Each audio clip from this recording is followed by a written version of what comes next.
At the beginning of the year, the AOPA's Board of Trustees fired popular CEO and President Darren Pleasance. And there was an outcry.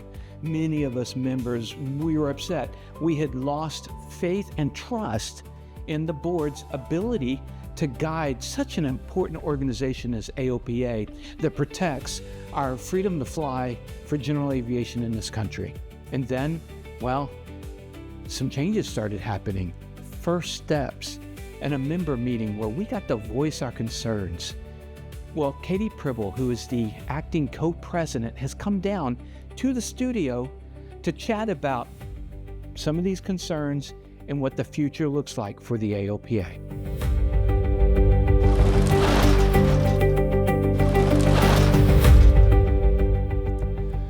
That was an amazing meeting back in May. What was your takeaway? I think it went really well, and I think the board feels the same way.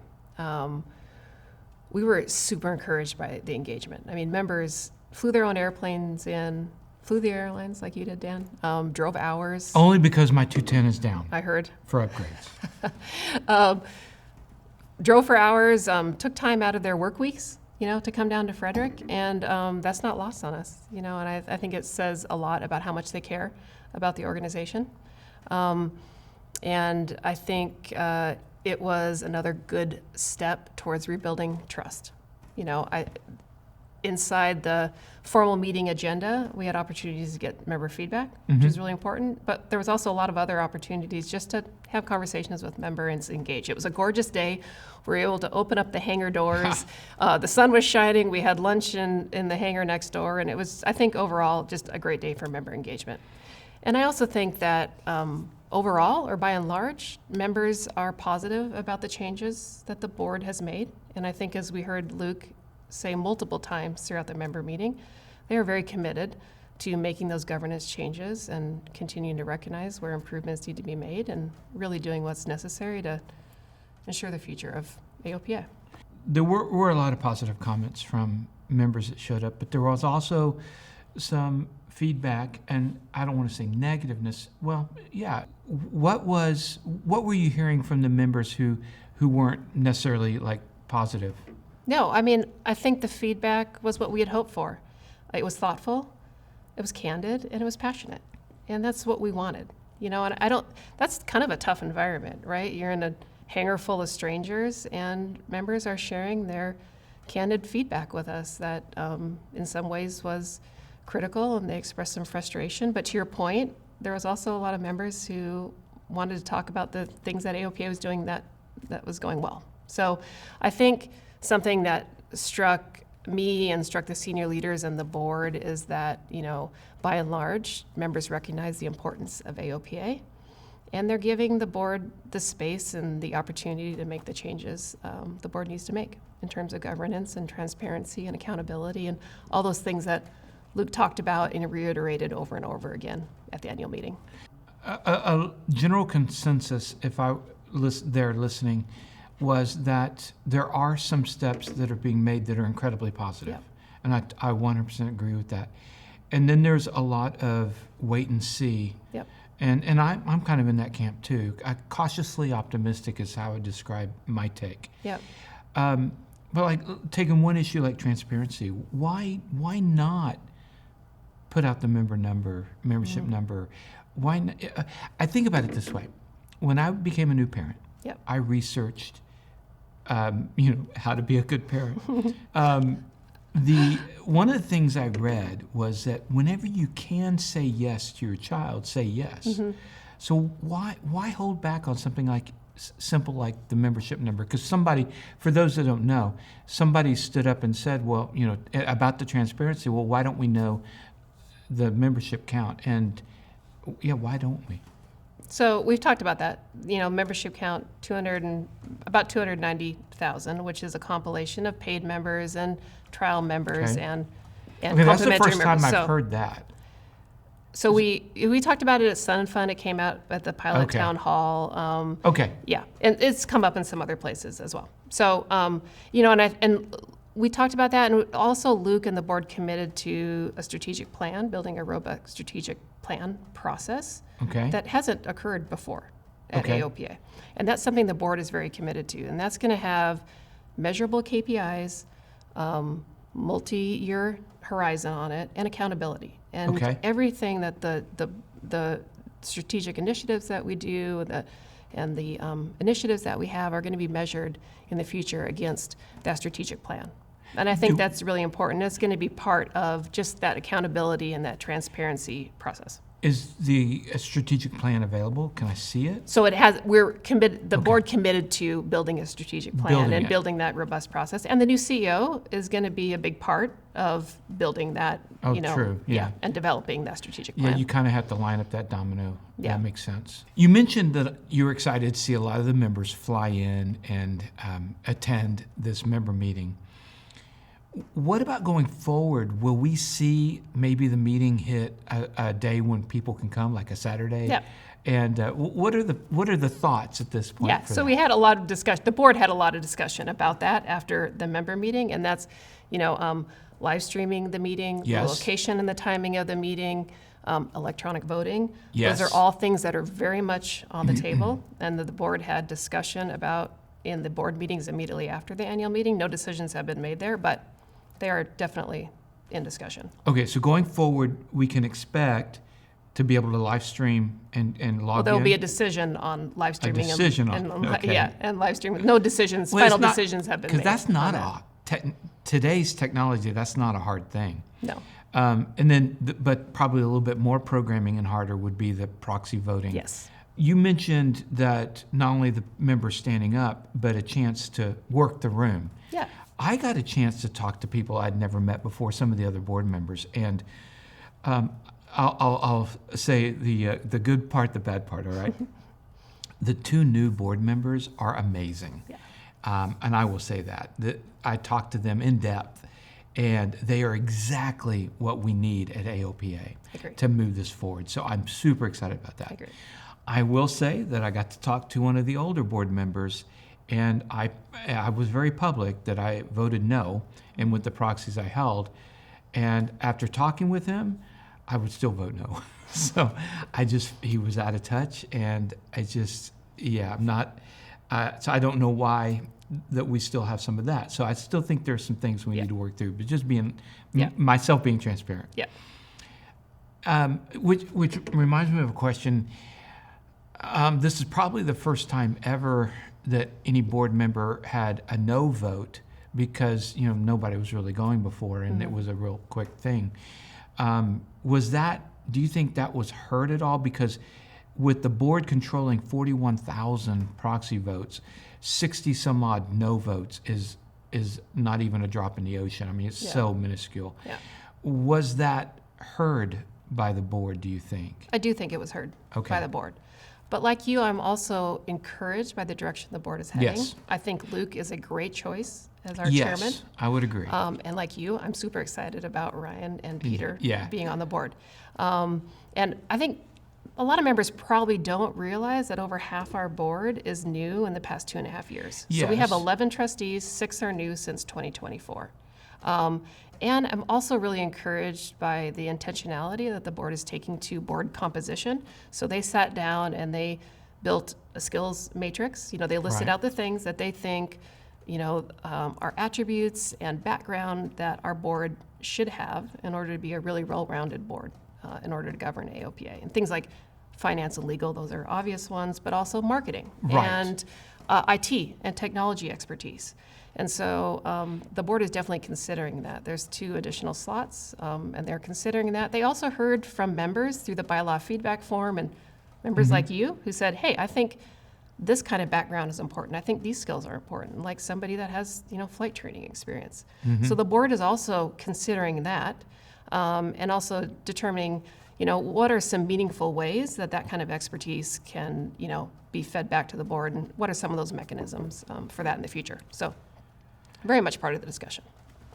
Yeah, for sure the board has changed dramatically just in Yeah. 6 months. Yeah. And that encourages me. And looking forward, I do think that way back during the crisis days of 5 months ago, I felt that there was a path forward that can make AOPA better and stronger than ever. But at that point, 5 months ago, I didn't think it very likely at all. I have a lot of hope now, and I guess that's where my cautious optimism Yes. comes from, because I do see some movement, and Yeah. I hope we keep moving and not just go, okay, we made some movement, that's good enough. Yeah. So hopefully not. But with the new board members, Mm-hmm. I feel a lot more confident that we will see changes and a fight for moving forward. The old board, and I know this from me talking to some of them there at the meeting, there was a feeling amongst of some, and I don't know how many or whatever, that the membership potential as a field was shrinking. Pilots, GA pilots shrinking. But then there were others who felt like, no, we're not reaching them. Yeah. So really that's a question of, is it an external problem and we can't do anything about it because Yeah. it's shrinking? Or is it an internal thing to where we can grow it? I mean, where Yeah. do you stand on that? Yeah, I'm really glad you asked this question because growth is paramount. It's a North Star for us, and it's Yep. one of those 4 pillars that Luke talked It, about. it was the first at pillar that yeah, Luke absolutely, brought up. that Luke talked about. So I kind of look at it 2 different ways. I look at it from like blocking and tackling from an operational standpoint, and then from strategic moves that we're making. So let's take operations first. And the strategic things that we put in place aren't going to mean a lot unless we have the operational foundation behind it, right? And so things like joining and rejoining. It has to be the best possible experience and as easy as possible. Now getting really tactical, let's take AOPA's website, for Okay. example. It's an old website. We're not even spending time trying to rebuild it. We're just starting from scratch, Okay. right? And that experience has to be just optimized from the moment somebody comes to AOPA's website. If you have,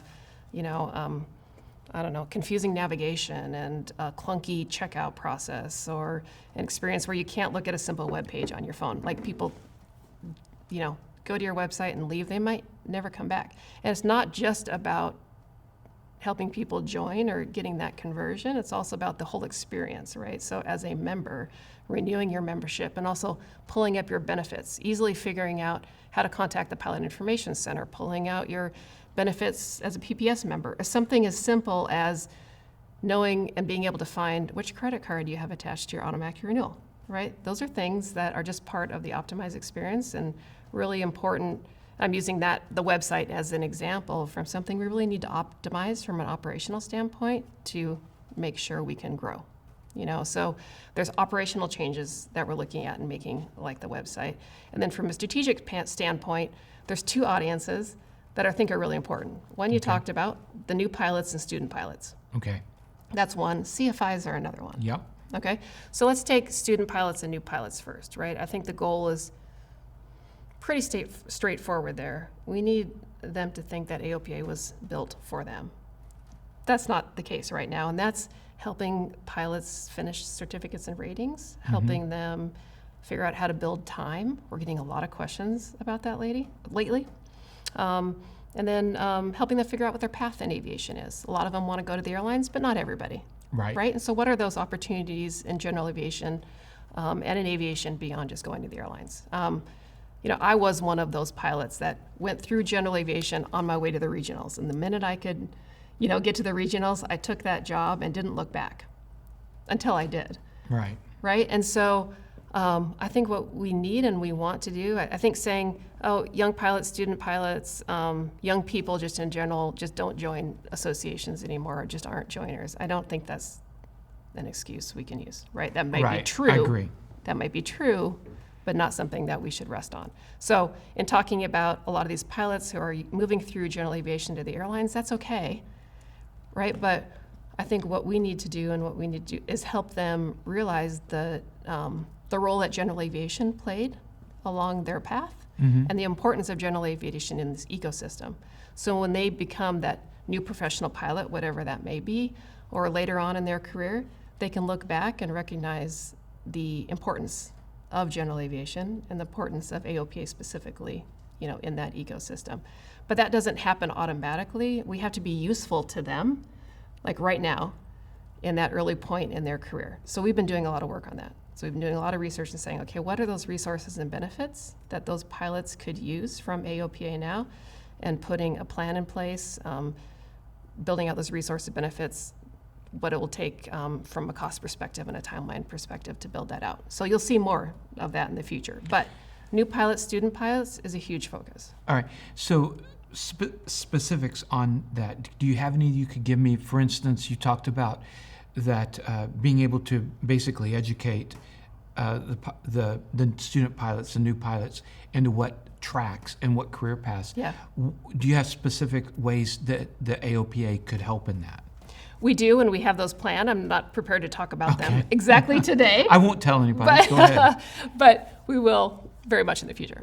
But I'm very sincere about, we have done that work, and we have those benefits and resources mapped out to build in the future. So that's the first group. What's the second group? So CFI is the second group, and you could argue it might be the most, even most important group, and maybe a more critical group, because there's nobody I agree. I think is probably more influential in a young pilot's life than a CFI. And not just young pilot's life. At 49, I took my first flight lesson, and the 61 school that I was at basically said, you need to sign up for your student membership. Yeah. It's free for the first whatever. Okay.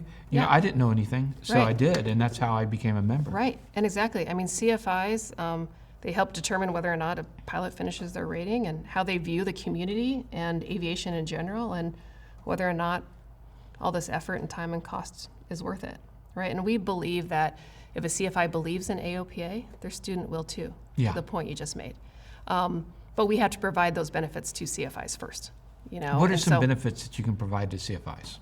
So I think a lot of them, so we just finished a series of focus groups. So what we were doing with young pilots and student pilots, we're also doing with CFIs in terms of identifying where the gaps are, where the needs are for those CFIs, and how we can provide those benefits to them and building a timeline and costs and a plan around that. A lot of those things kind of are similar in many ways to what a young pilot or a new pilot needs as they work towards that professional career. So helping them determine what career they want, if it's not obvious to them that they want to be an airline pilot, and how you break into that career. You want to be a pilot fights fires. How do you break into that? Right. Or how do you break into crop dusting? Or crop dusting, right? Or medevac, right? And so providing those sorts of resources and opportunities for those pilots to network with the people who are out there doing it and doing the hiring. Well, those are the kinds of resources that we want to build and provide for student pilots as well as CFIs. Well, I guess, and when you said CFIs, in my head, I was immediately going to the older, like, flight school owner kind of thing. I guess today's CFIs, as we know in GA, come in two flavors. It's going to be the 21-year-old trying to time build so that they can get to the 121 stuff, or it's going to be a 66-year-old who has been forced into retirement and just wants to stay in aviation. So I guess in that regard, the 21-year-old is the same kind of needs as the student pilot. Are you going to be going after the flight school owners, that kind of thing, because they're the ones who are going to push me at 40, signing up and going in? Yeah, exactly. So we've actually split that group into two different sectors, right? And just like you mentioned, the pilots who are passing through instructing on their way to the airlines or to their professional career, and the ones who have chosen instructing as a profession, which I love, by the way. I have huge amounts of respect for people who have chosen flight instruction as their career, right? We need more and more of those folks. But yeah, they do have definitely different needs. And what we've discovered with that group of pilots who's chosen flight instructing as a profession is that they're really looking for, how do I do my job better, right? How do I identify things such as different learning styles, right? And then how do I accommodate those different learning styles, right? That's not the kind of thing that the FAA gives you in the instructing handbook, right? Right. Those are things that we can provide, and we have found that there is a need for. And so those are the kind of resources and benefits that we plan on building for CFIs. Well, I look forward to hearing specifics on that. So, all All right. So Luke mentioned, and you talked about it, the four corners. The number one is growth. Yeah. What is, besides, going after that group, what other aspects do you see strategically to go after growth? So I couldn't not mention our high school initiative. Okay. Right. So, And is this new, or is no, this, the high okay. school initiative has been around for a while. So this is supported through donations to our foundation. Okay. It's a comprehensive 4-year aviation STEM curriculum. Again, we provide it totally free of charge to schools who want to put it in their classroom. 9th, 10th, 11th, and 12th grade. And it's two pathways. They can choose a pilot pathway or a drone pathway. Oh, okay. And for students at the end of their junior year, if they've chosen the pilot pathway, they're ready to take the private pilot written. And at the end of the drone pathway, they're ready to take their Part 107 written. And these aren't just like a unit here or a week of aviation and a physics class, right? This is an actual full year courses where they're getting high school credit. And I think we're now up to over 80 universities and colleges that are providing dual credit for some of those upper year classes. What about A and So- B? Stay tuned, Dan. Okay. All right. Good. All right. So yeah, because I think that we all know, for us, airplane owners and pilots know that there is a growing, burgeoning crisis Yes. for mechanics to keep Yes. our 40, 50, 60, 70-year-old planes Yeah, running. I couldn't agree more. Yeah. Yeah. Okay. Good. Yep. What do you see as the biggest threats facing general aviation? How much time do you have? Yeah. I got all the time. It's costs. Costs are a big one. Okay. And so specifically to costs, one of the things that we're seeing more and more often is private equity investment in general aviation and a trend to moving away from public use airports to business revenue models where pilots are paying more fees, airports are making more revenue, and millions of dollars leaving the airport and going to private equity investors. So that's a huge concern. AOPA since 1939 has always fought against unneeded and burdensome regulations. Not all regulations are bad, but just the bad regulations are bad. Right. So, I mean, one recent success we've had with that is third-class medical reform, basic Okay. med, right? So since its inception, we have over now 100,000 pilots flying under basic med, which has proven to be, as safe or safer than flying under a regular medical. So that's been a big win. And, airports, that's probably some of the most consequential work that we do is at airports, which a lot of it's on the local level. So you probably know we have 7 regional managers around the country. There's 5,000 public use airports. Divide that by 7 regional managers.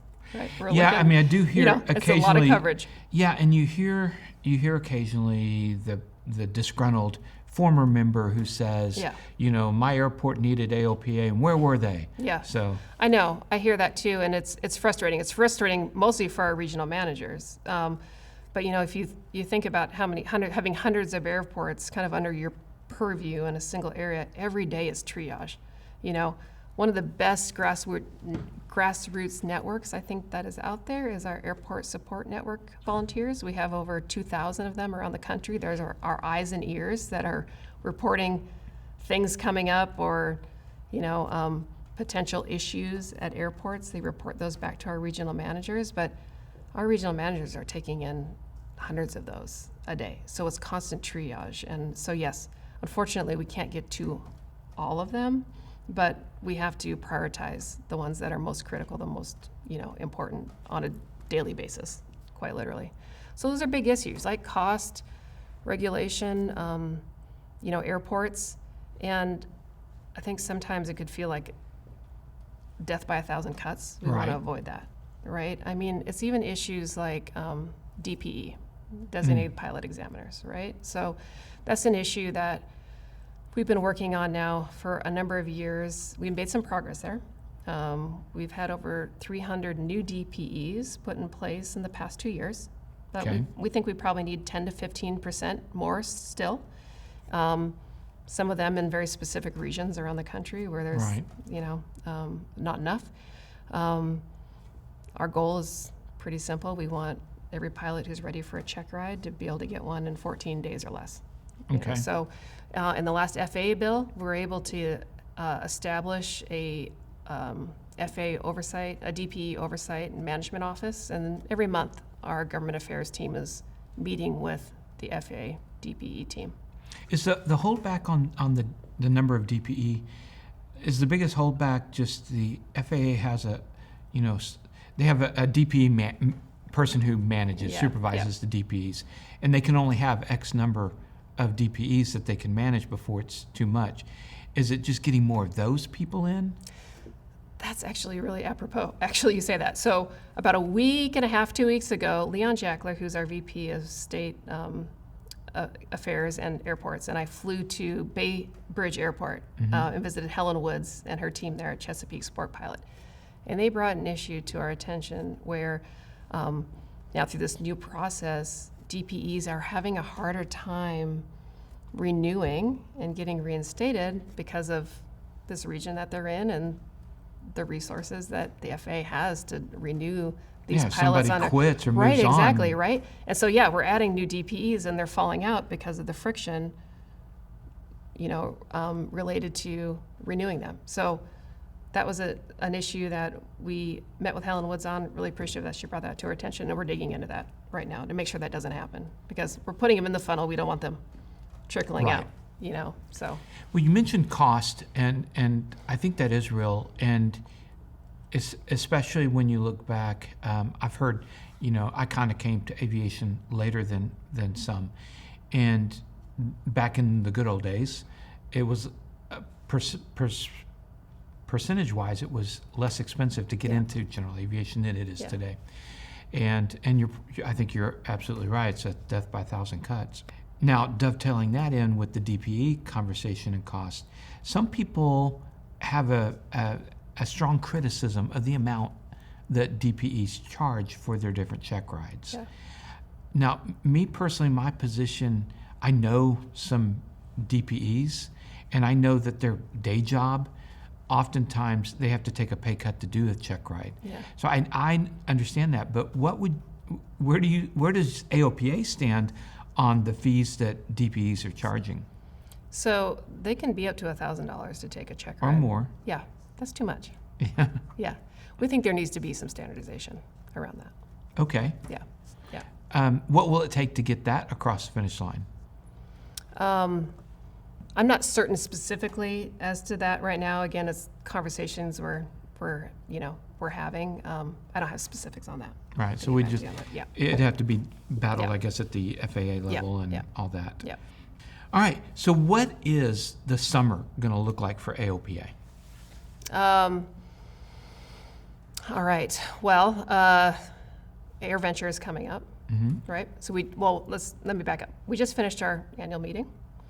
So we put, when the board drafted up the potential bylaw changes, we communicated those out to the members, put a survey tool online that's open till June 5th. So And I filled out mine, so Thank you you guys very need to much, make sure Dan. you go to the AOP website for the bylaw changes and give your input. yes, agreed. Thank you. So that's open till June 5th.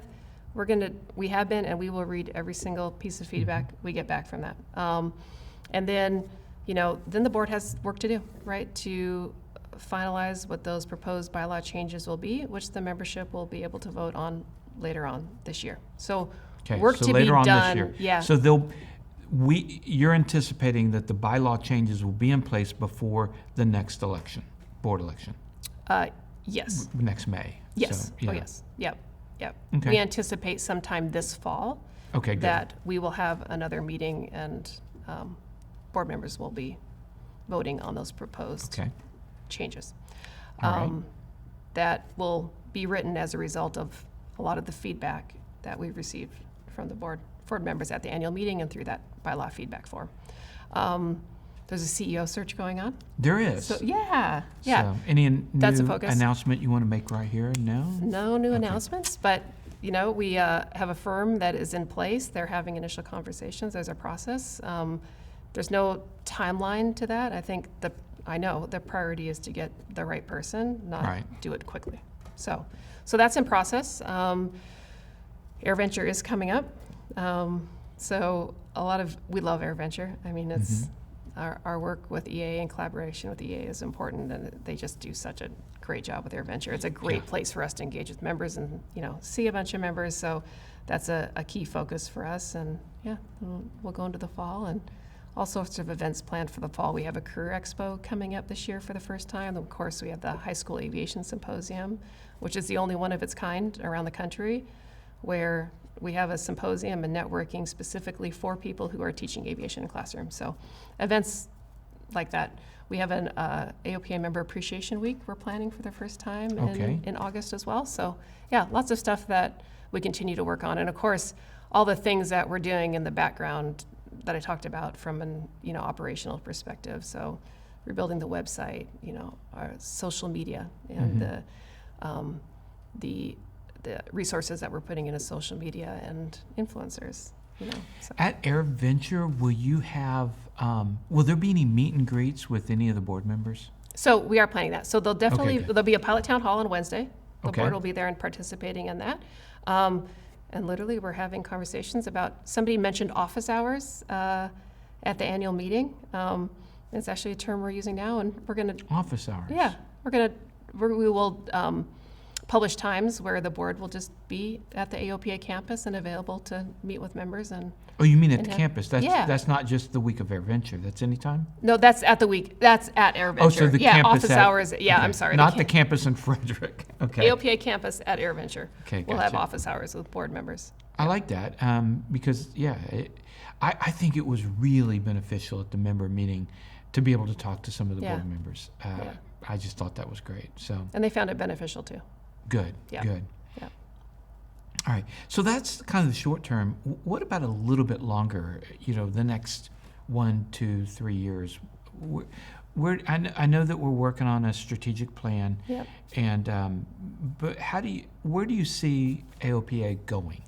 Yeah. I mean, I'd go back to those pillars, that Luke talked about at the annual meeting. Well, I just remember growth. Yeah, Because growth. that's what I focused on. What right? were the And- other ones? And we're not reaching our potential unless we're growing, right? Right. So governance was the other one. Okay. So the way AOPA is structured, the way it's held accountable, the way we make decisions, right? So all of those things are really influence all the other things on the list, frankly. Okay. So governance is a big one. Advocacy Right. is the core of everything we do. Yes. Right?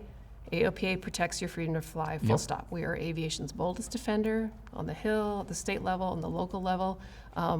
So anything that we do, any changes that we make to advocacy we're going to be doing more of it. Okay. It's just core to what we do. And then long-term health was that last pillar, and so any decisions we make now need to be for an eye on the next 87 years. So that strategic plan is a really big part of that. And having that put in place for the first time is a really big deal, and it's a big commitment, as it should be. Well, that reminds me of something at the member meeting that was brought up in the discussion. AOPA is healthy financially, Yes. and you don't ever want to tear away at your egg, necessarily. But if we were to invest in anything, if it were into getting that next generation, as a member, I'd be Yeah. all for that. Yeah. So, And we are, actually. Okay. I'm really glad you brought that up, actually. They're looking at that as if there's a reason to use it, it's right, investing in that next generation. Absolutely. And the board agrees with you on that. And so does senior leadership. And I Okay, think good. every AOPA staff member good. would parrot that as well. Yeah, Okay. absolutely. Any final things you'd want to talk about for AOPA? Well, we talked about growth, paramount, governance. The board is truly committed to making the governance changes and filling the gaps where they see them needed. I think advocacy, I just can't emphasize it enough. The heat in Washington is really high right now, right? It is hot in Washington, D.C. It's a midterm election year. Yeah. We have a war going on. Inflation's coming back up. Tariffs, right? You name it, right?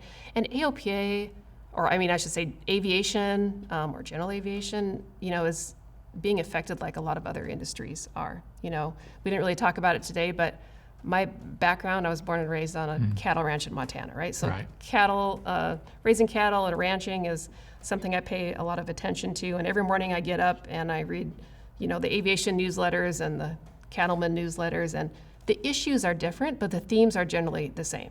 So these things are affecting every single industry in Washington. So then you say, okay, well, how do you cut above the noise, right? In an environment like that, when there's so much noise, how do you rise above it? Volume, right? And for us, volume is members, right? And being able to go to Capitol Hill with hundreds of thousands of members behind us. So, if there's anything I'd say, the importance of joining and rejoining AOPA now cannot be understated, right? In the environment that we're in right now, we need as many members as we possibly can, going to the Hill and being a loud voice for general aviation in Washington. And there's no other group who does it more, or I think better, frankly, than AOPA does. So it's just a really important time to join and rejoin AOPA. And it's also the way that you have an influence on the way AOPA is managed and the people who are leading AOPA. So a lot of benefits to being an AOPA member, and I would just encourage everyone who's watching to, if you're not a member, to seriously consider it.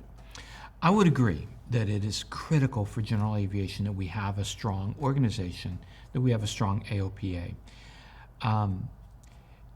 5 months ago, I was wondering even if I was going to still be a member for very long.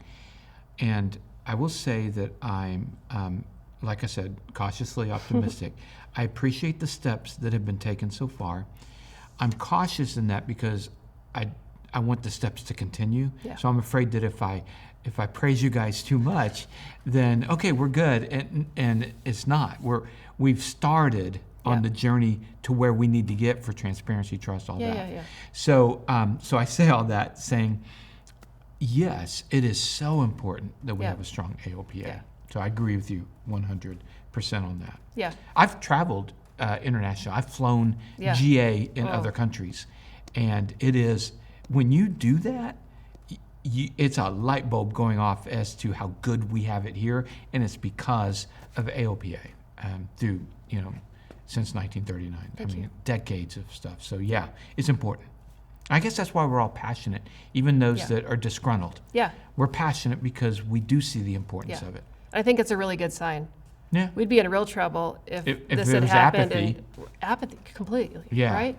And that's why the members who came to the annual meeting and showed up and were willing to share their frustrations with us is super important, and why the board takes it so seriously. Yeah. Right? And so I think it's sincere. Like these are the first steps towards governance and accountability and transparency. I know those are just words, right? You've got to put action behind those words.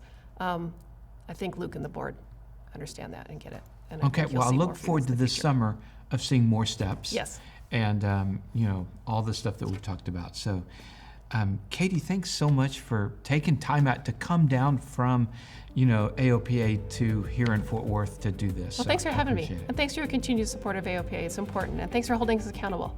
That's also important. All right. Well, we'll keep doing that. Thank you, Dan. All right. It's first steps. We'll have to just see if they continue the steps. Cautiously optimistic, as I keep saying. And I hope so, because the AOPA is such a critical organization for protecting our freedom to fly here in the United States. If you're not a member or that you left disgruntled, I get it. I understand.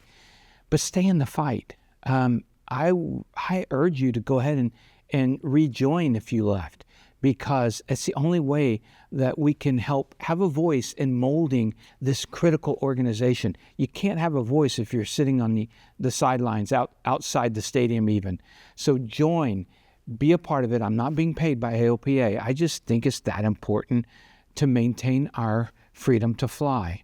So I appreciate you guys watching. Don't forget our sponsors that make this production happen, like Marshall Protective Services, MPSProtects.com, Personal Protection Elevated, Z-Vision, XCVision.com, brightest landing and taxi lights that are out there. I've got them on my F210 Lola. They are amazing.